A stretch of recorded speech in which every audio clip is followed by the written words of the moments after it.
Good morning, everybody. This is Arthur Schaper. I'm with my good friend, Joseph Turner. Yeah, we're on our way to Sanctuary City. I've been taught outlaw city, Cudahy, California. This city enacted a sanctuary city policy in 2015, pushed by the preeminently corrupt Chris Garcia and his three stooges, Christian Hernandez, Christian Markovich, and Baru Sanchez. Residents in the city have been routinely complaining about the corruption, the evergreen clauses given to major companies, and well, lo and behold, this is why Chris and company pushed the sanctuary city policy, to cover their tracks, to distract the residents. The fact of the matter is, when you have illegal immigration, you're going to have corruption. They go hand in hand, and that's the story over and over throughout LA County. And you know what?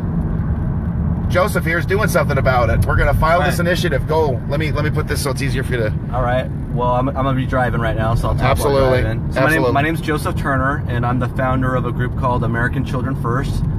We are American nationalist immigration hardliners, and we're putting in a strategy. Basically, we're calling it Operation Defund Sanctuary Cities. Now in California, and I can't speak to other states, but in California, many cities have a local tax called a utility user tax. And what the utility user tax is a tax that they put on your utility bills. It could be your cable bill, your telephone bill, your cell phone bill, electric, gas, water, etc. So what we're planning to do is use something called the Prop 218 provisions to put a measure to repeal these taxes on the ballot in the city of Cudahy, and I want to use it to tackle many different cities in Southern California who are receptive or sympathetic to illegal aliens and have sanctuary city policies. So we believe we can defund these sanctuary cities by targeting these utility user taxes. So essentially, we're going one step ahead of Jeff Sessions here. He's kind of. We're not waiting for Jeff Sessions. Yeah, that's it. We love Jeff. Jeff's a rock star. We're big fans of Jeff Sessions. We sleep at night. We sleep much better at night knowing that Jeff Sessions and Steve Bannon are in D.C. doing the Lord's work. But you can't wait. American patriots got to stand up and fight back, and we can't wait. So too many lives have been lost. I was just in Laguna Beach commemorating the lives of Americans lost to illegals, and yeah, sanctuary. So just really quick.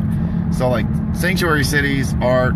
I mean, what can we say? Essentially, sanctuary cities are not sanctuaries. They don't protect anybody. Okay, you have higher crime rates. You have higher issues with graffiti, drugs. The quality of life goes down precipitously. You just go to San Francisco right now. Some of the wealthy people may be better off, but everybody who's middle class on down is priced out, pushed out, and scared out because of the crime rampant in these sanctuary cities.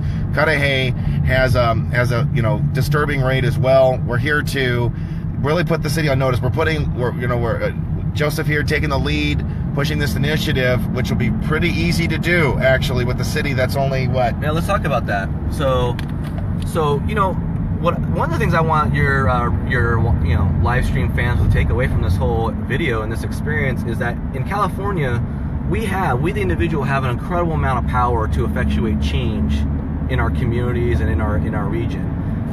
We have direct democracy, which means we're allowed to use the initiative process.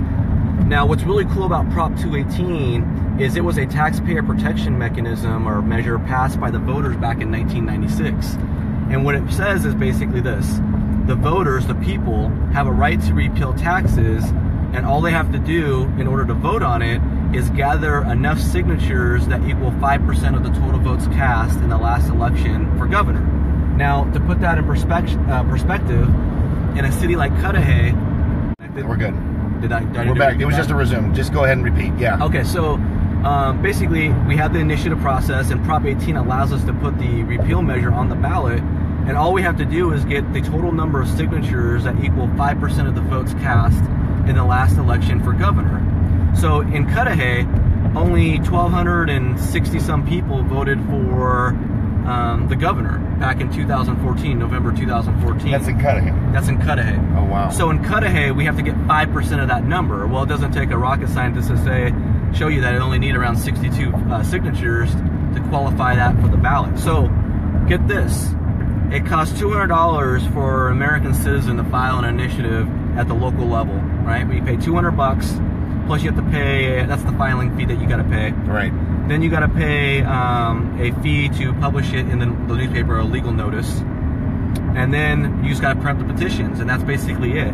So for a couple $100, we can do this. get 62 signatures, valid signatures, and put a measure on the ballot that if it goes down, if we win, we're going to take away 13.5% of Cudahy's general fund revenue source. Think about that. Wow. How much is that? 13.5%. 13.5. They've taken over $1 million just off the utility user tax. And I got to add something. Yeah. Cudahy is one of the most highly taxed and highly imposed fee cities in Los Angeles County. The parking fees have gone up.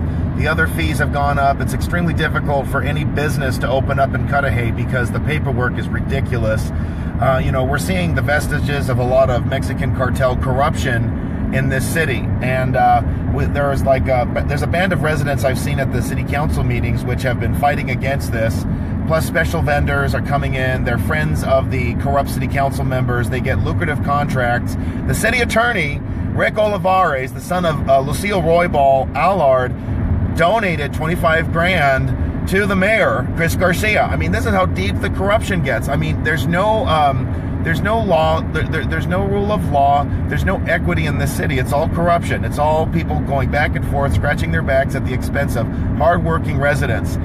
There was a parcel tax, in fact, March 7th, in which the two incumbents were running for re-election, Jack Guerrero and Chris Garcia. This parcel tax failed by 75%. Huge.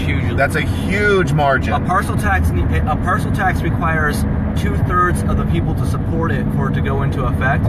They had, what, 25% of the people vote for it? Exactly. It just bombed. And so we believe now, when I say we, American Children First and all the patriots out there, we believe that in today's current climate where you have Governor Jerry Brown ramming through taxes in the Democratic legislature on gas and vehicle fees, which hurt the poor and working class people of Cudahy most, right, that the time is right now to go after these utility user taxes. Why should a business have to pay 8% on their electric bill and their gas bill and their water and trash just for the privilege of getting that service? They already pay for the service, and the government thinks that they should pay 8% on top of it.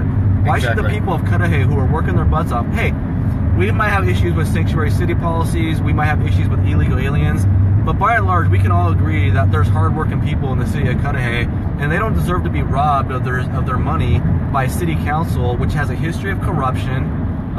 They've had people arrested in the past. They've had the state auditor come in and rule that basically they had literally no internal controls to protect the taxpayers' money. Excellent, they've had huge fraud.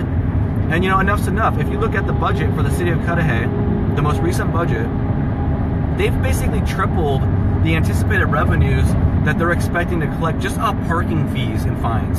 Yeah, it's insane. I gotta say that, you know, it's insane how abusive they are. They claim to be for illegal aliens and protecting the common man, the working folks.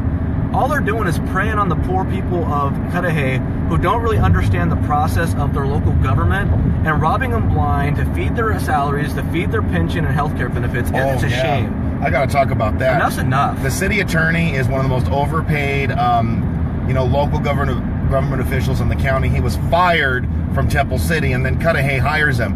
Sounds like Bell all over again. It is, and it's worse. Well, because Bell didn't go sanctuary city, but that's what Cudahy did. And I just got to add one other thing for everybody. I've been hearing this over and over in the city council meetings. So Cudahy had $8 million in reserves. It is down to less than $1 million. Where's all the money going? And now compound that with the utility tax getting cut. Heads are going to roll in that city. And of course, when Jeff Sessions follows through on his threat after June 30th, you're going to see sanctuary jurisdictions all over the country lose much needed federal grants. And Cudahy depends on those grants. Go ahead, man. You know what? I have a belief or a philosophy when it comes to corruption. And corruption almost always, 99% of the time, feeds off money, trying to basically take money from one pot or pie and put it in another pot or pie, and usually it's for self-enrichment or personal enrichment, right? Okay. What we're going to do is we're going to convince the people of Cudahy to do what's in their best interest. That's to put more money in their pocket, more money in their hard-earned money, more of their hard-earned money in their pockets. And we're also going to do something I believe is vitally important, and that is you got to starve corruption. The way you get rid of corruption is you starve it. You take away all these funds that are basically being wasted.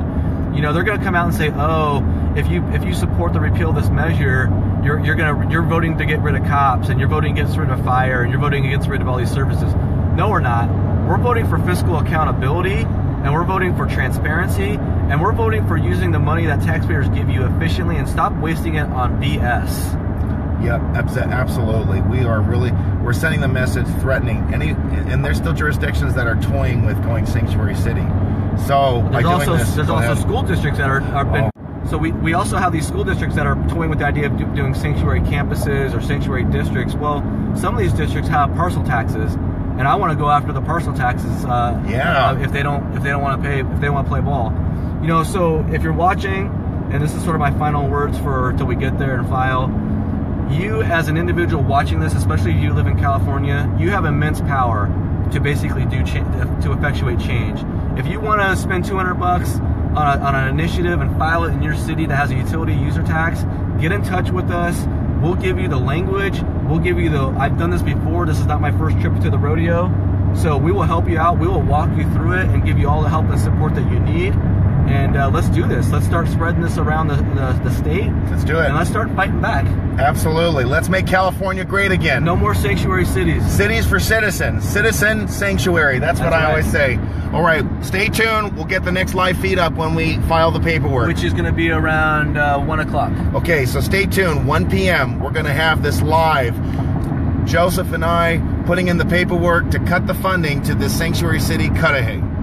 All right.